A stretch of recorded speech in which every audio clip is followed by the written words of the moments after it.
People pay good money to see this movie. When they go out to a theater, they want cold sodas, hot popcorn, and no monsters in the projection booth. Everyone pretend podcasting isn't boring. Turn it off.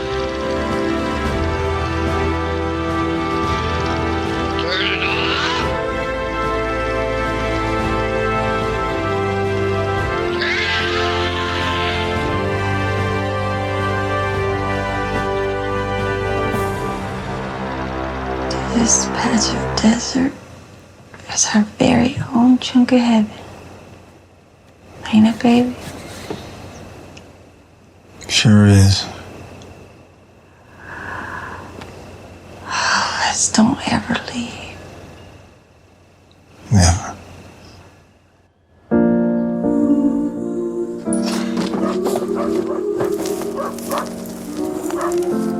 Amy, wake up. Wake up. Amy. Amy. Amy.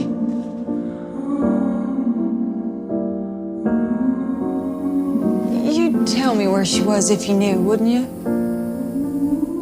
Of course. Because it's real important I talk to her. You know, I've been thinking. I'm gonna make some big changes around here. Yeah. Yeah. I mean, what the hell are we even doing with ourselves?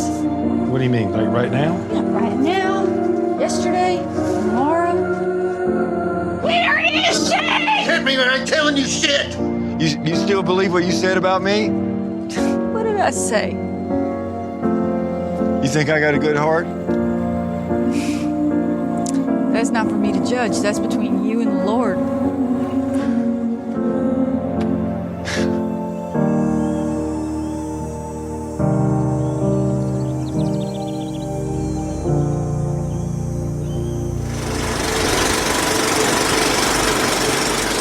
Hey folks, welcome to a special episode of The Projection Booth. I'm your host, Mike White. On this episode, I'm talking with writer-director Joe Maggio, as well as writers and actors Clint Jordan and Faryl Amadeus.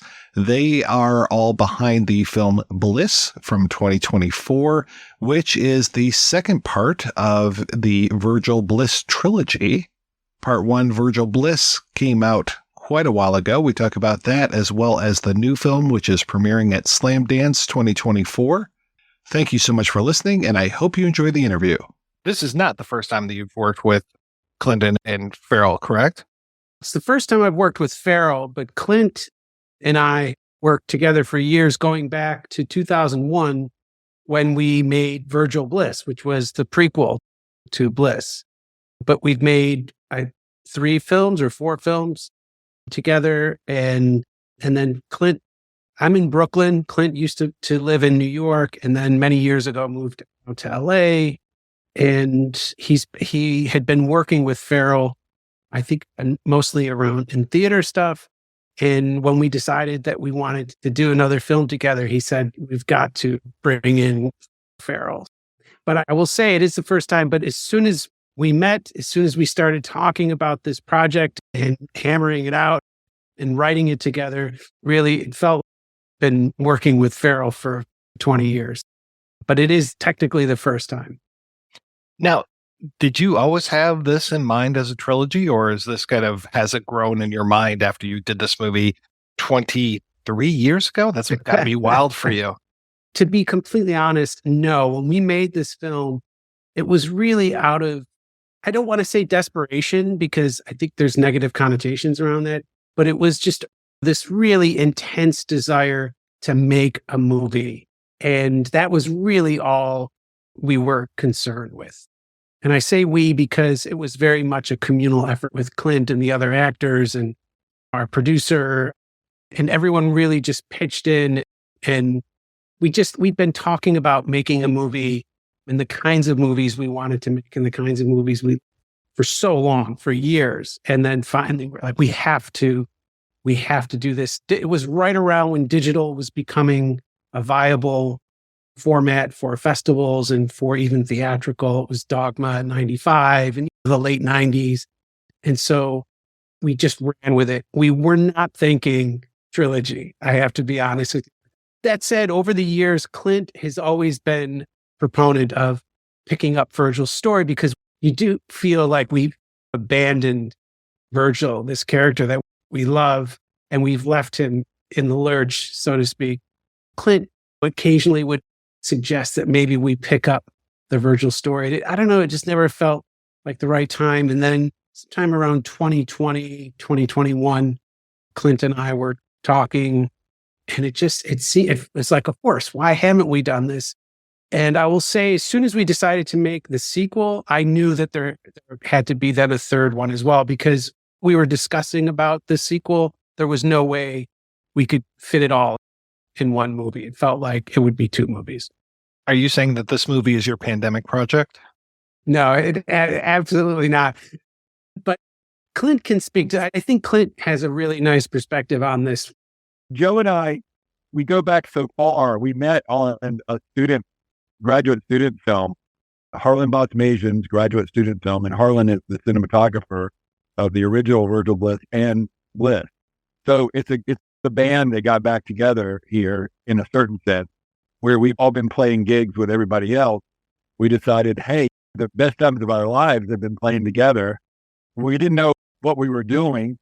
We were the most enthusiastic because we were young and we were really passionate. And then as we got older, you get families, you start to have other responsibilities, and your scope gets pretty broad and narrow at the same time. And you not take for granted, but in some ways you realize that the things that brought you the most joy, you're not doing. And I think the pandemic highlighted that for a lot of people, and especially myself, where I was working in the business a lot. We all were making a living, but the kind of work that really we were passionate about, we were not doing. And and just like everybody else, there's millions of excuses of why we shouldn't do that because A, B, and C. But the pandemic for me was just, as I got older, it was just like I do the math, and it was just an affirmation that life is short. And why not get back to the things that really bring you the real joy of your life? Because I don't know how long I'll be here. And that's the most cliche thing to say, but it's very true. And I think a lot of people made career changes and things that really were inspired by the pandemic, by that realization that, hey, I'm in this rat race, and I don't have to be.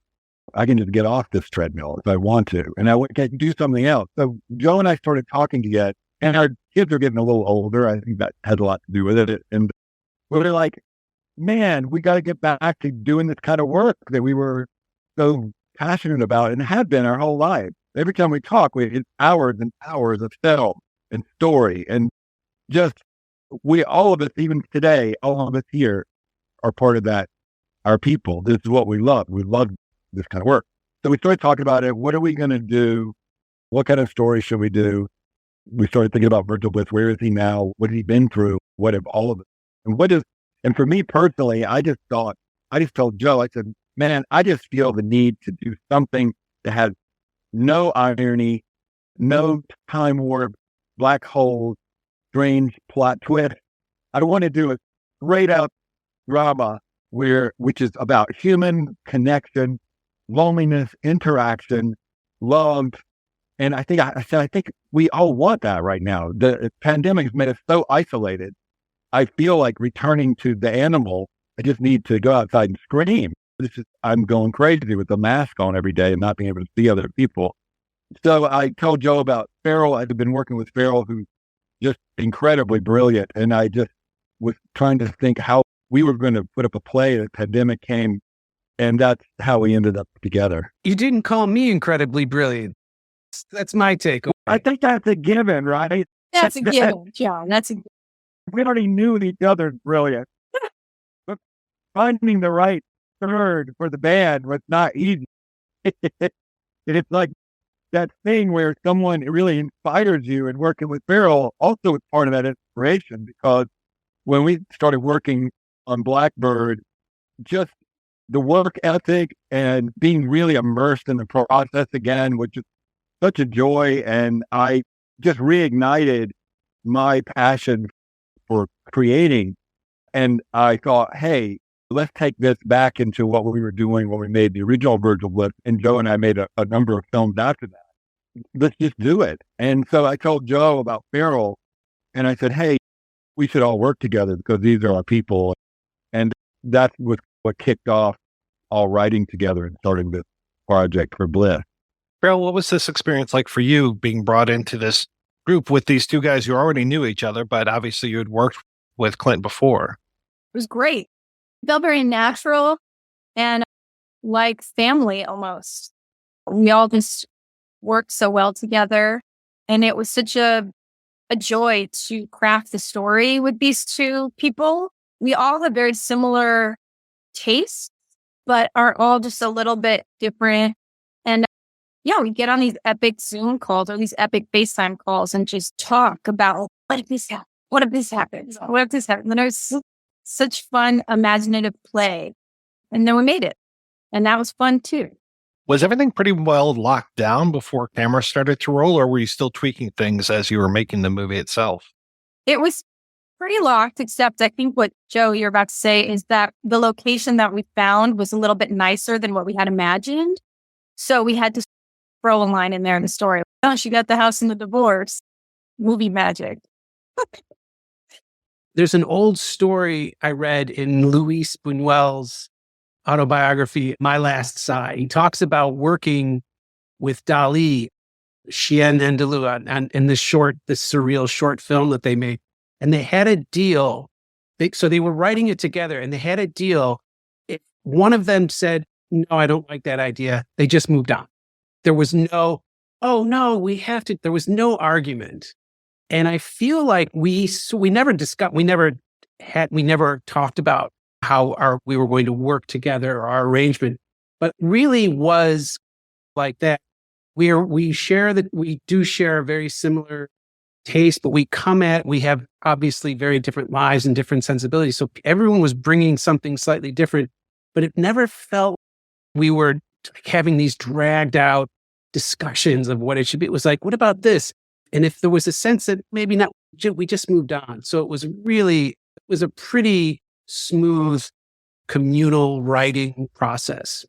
And that's unusual because I've been in other ones where you feel like you've got to go to war over every idea. And we didn't really have any of that. Which was great. I think it comes from trust. I think we all trusted each other and there was such a trust and a love that there was no resentment about like an idea dying or we were all so excited about going forward that, yeah, there was just like a trust. I never felt hurt by a dropped idea. I don't think there were any dropped ideas on my part. But it was really like three kids in a playground being like, and then what happened? Then what happened? And that's like the best kind of storytelling, I think, is that sort of pure imagination. There's no story structure. There's got to be, at this point, I feel like that can come later. But first, it's like, Clint, how was it revisiting a character that you inhabited fully all those years ago, and here you are putting that skin back on? Thought about that, especially recently now after we've made Bliss. It was sad to say goodbye to Virgil when we finished.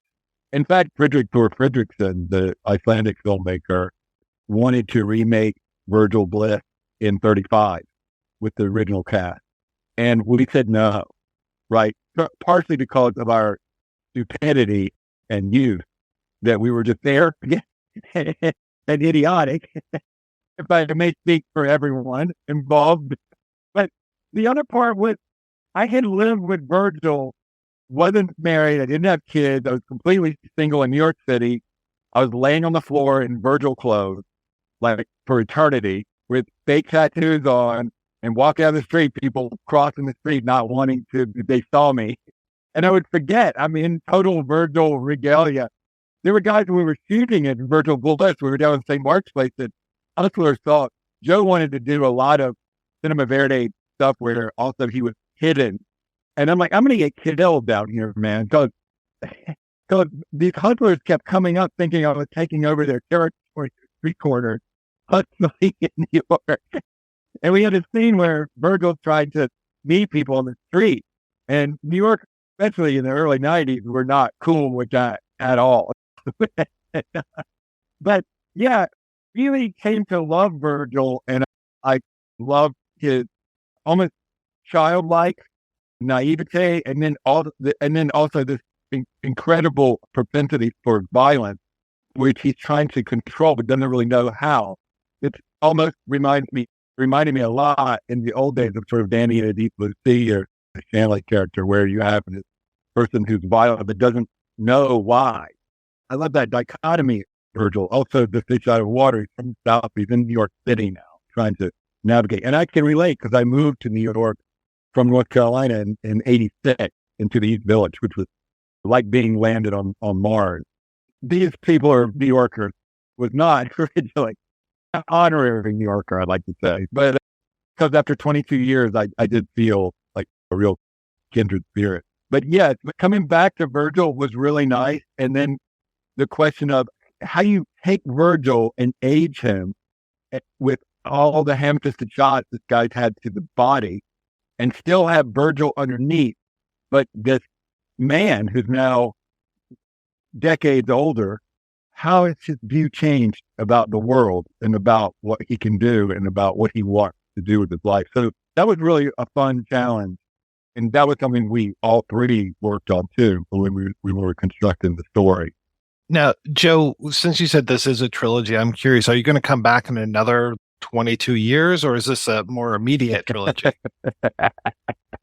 With any luck, it's going to be more immediate. We've got some balls in the air, and I think we'll probably pick up from where we leave off in Bliss. So, no, it will not be.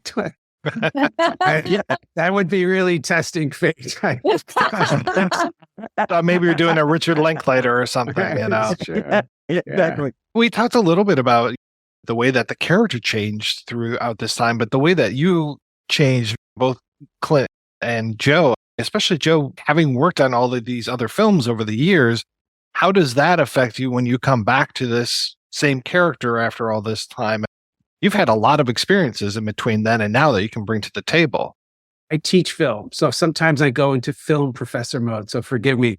But I feel like every film that you make, you're remaking yourself or you're bringing yourself to it. And so if I'm still making films in 20 years, it will be like remaking Virgil Bliss in some way. And making this film, it was really interesting to revisit this story and these characters, because it was like holding up, was really a great opportunity to see everything that I've learned, all the changes that have happened in between then and now. And I do think life acts on you, the good things and the bad things.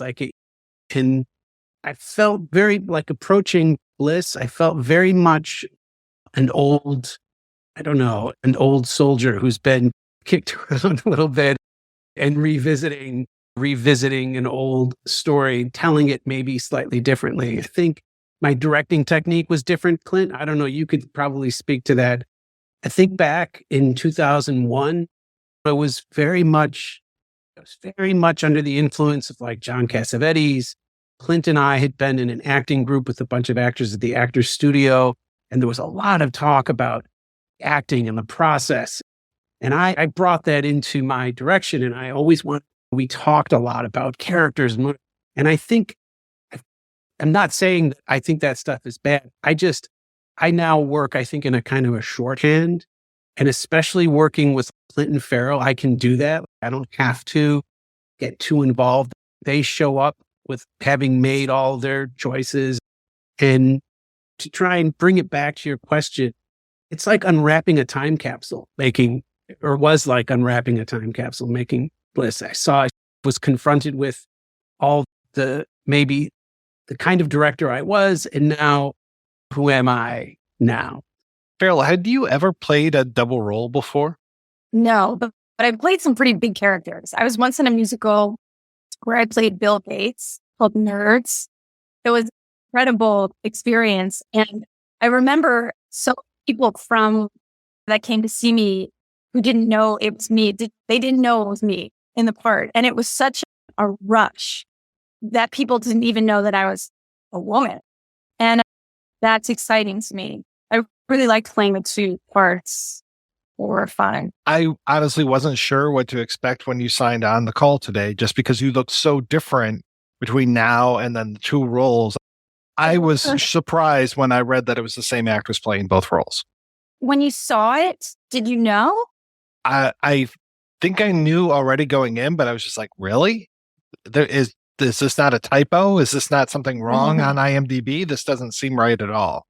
All you need is a blonde wig. That's it. What do you think from a marketing perspective? Should we tamp that down? Should we not advertise that it's the same actress? Because I love the idea that people leave the movie and they're like, they don't know. Yeah. I think showing it at the end in the end credits is the perfect way to do it, because you're just like, whoa, really? Because there's not a lot of freaks like me that go to the IMDb first to look up everybody and to be like, okay, what else were they in? It's been fun hearing about the people that didn't know until the end. That's what a lucky thing. Is Slamdance your guys' premiere? Yes, this is the world premiere. Virgil Bliss had its world premiere at Slamdance in 2001. I'm sure you've been to Slamdance many times in between them, and it must be nice to come home with this one as well. I love those guys. Like Dan Mervish, I'm in touch with, and Peter, they're out in LA. Paul Rackman is in New York, and I see him around, and they really are the real thing. Like they have really remained true to their founding ethos, the sort of by filmmakers for filmmakers. And it's just, I can't believe it's 30 years that they've been doing this. It's really outstanding. And I love the films that they program. And I've been on the jury there, and which is not to say that we had it easy. They really put us through the ringer. I didn't think that we'd gotten in with Bliss. Thanksgiving, usually it's around Thanksgiving, the Thursday or the Friday after Thanksgiving, you get the call. If you don't get it, it's, oh, we didn't get in. And it came like a week after that, and got nothing from any sort of call and email the people that I knew there. And it was like, no, it's just sort of like, so it was a real thrill to find out that we'll keep the streak going with the Virgil Bliss story at Slamdance. I want to add that Virgil Bliss is going to be, they're going to do the retrospective screening, some screenings on the online portion of the festival. So if anyone wants to see Virgil Bliss and Bliss, Bliss will start online on the 22nd, I believe, of January. And I've got to find out Virgil Bliss, but you can find Virgil Bliss in the Slamdance online. Fantastic. Thank you so much. It was great talking with all of y'all. Thank you. Thank you, Mike.